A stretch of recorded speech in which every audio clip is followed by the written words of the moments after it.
British Columbia में Canadian Rockies धरती पर सबसे शानदार नज़ारों में से एक है।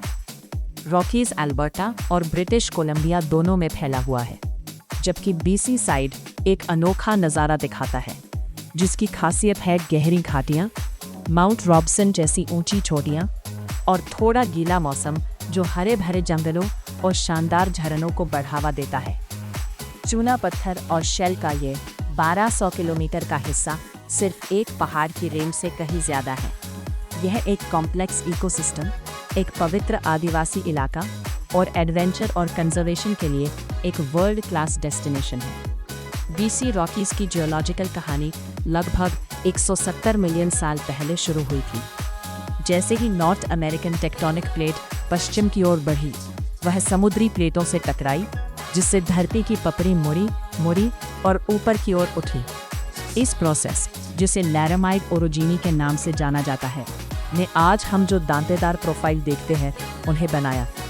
पूरब के गोल पुराने पहाड़ों के उलट रॉकीज नए और नुकीले हैं, जिन्हें पिछले ग्लेशियर पीरियड की बड़ी बर्फ की चादरों ने और भी बेहतर बनाया है। इन ग्लेशियरों ने यू शेप की घाटियां बनाई और पीछे मोरेन छोड़ गए, जो अब इस इलाके की मशहूर फिरोजी झीलों को सहारा देते हैं। योहो में एमरल्ड लेक जैसी जगहों पर दिखने वाले इन पानी का शानदार नीला रंग रॉक फ्लोअर का नतीजा है, जो ग्लेशियर के पिघले हुए पानी में सजे गाद के बारीक कण हैं, जो रोशनी के नीले हरे स्पेक्ट्रम को रिफ्लेक्ट करते हैं। कंजर्वेशन इस इलाके की धड़कन है।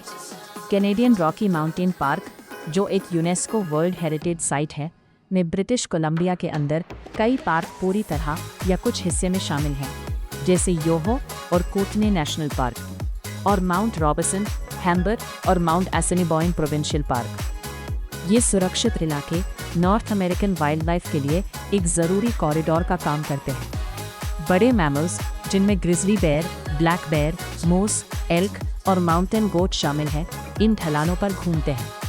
किकिंग हॉर्स कैनियन और गोल्डन के पास के पहाड़ी दर्रे ऐसे ज़रूरी इलाके हैं जहां जानवरों को हाईवे पर सुरक्षित रूप से आने जाने के लिए वाइल्ड लाइफ ओवरपास और अंडरपास बनाए गए हैं, जो प्रकृति के साथ रहने का दुनिया का सबसे अच्छा तरीका दिखाता है।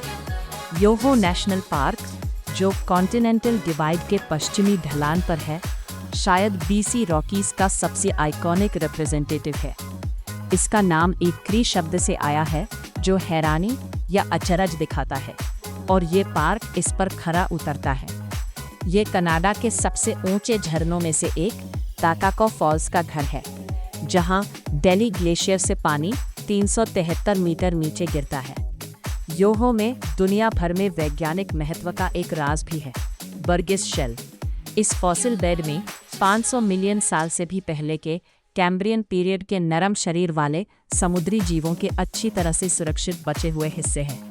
ये फॉसिल पृथ्वी पर जटिल जीवन के शुरुआती विकास की एक अनोखी झलक देते हैं और इस इलाके के यूनेस्को स्टेटस का एक मुख्य कारण है।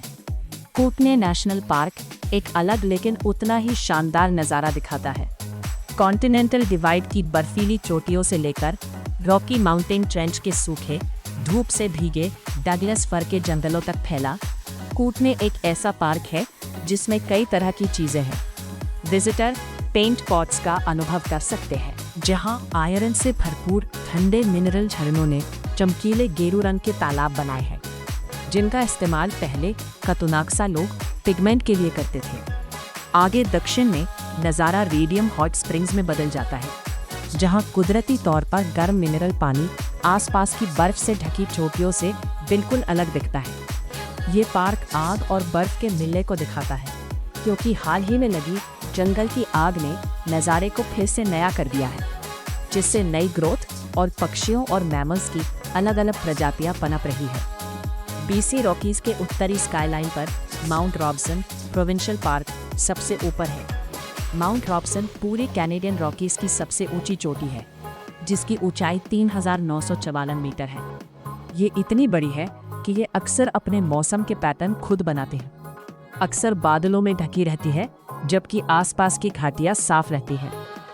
बर्ग लेक ट्रेल, जो पहाड़ के बेस के चारों ओर घूमता है, दुनिया की सबसे अच्छी बैकपैकिंग ट्रिप में से एक मानी जाती है। हाइकर्स बर्ग लेक के किनारे पहुंचने से पहले वैली ऑफ 1000 फॉल्स से गुजरते हैं, जहां बर्ग ग्लेशियर सीधे बर्फीले नीले पानी में मिलता है, जिससे पतली पहाड़ी हवा में बर्फ के टूटने की गूंज सुनाई देती है। बीसी रॉकीज का इंसानी इतिहास इसकी घाटियों जितना ही गहरा है। हजारों सालों से कोटोनाक्सा, सेक्वेपेमक और स्टोनी नाकोदा जैसे मूल निवासी इन पहाड़ों में रहते आए हैं और इनसे होकर गुजरे हैं। वे ऊंचे दर्रों का इस्तेमाल व्यापार के लिए और घाटियों का शिकार और इकट्ठा करने के लिए करते थे। 19वीं सदी की शुरुआत में यूरोपियन खोजकर्ताओं के आने और फर व्यापार ने इस इलाके को हमेशा के लिए बदल दिया। डेविड थॉम्पसन जैसे लोगों ने मुश्किल पानी के रास्तों और दर्रों का मैप बनाया, लेकिन 1880 के दशक में कैनेडियन पैसिफिक रेलवे के बनने से ही रॉकीज दुनिया के लिए सही मायने में खुला। रेलवे इंजीनियरिंग का कमाल था, खासकर योहो में स्पाइरल टनल से ट्रेनें खतरनाक बिग हिल ग्रेड पर चल पाती थी। इस इंफ्रास्ट्रक्चर ने इसकी नींव रखी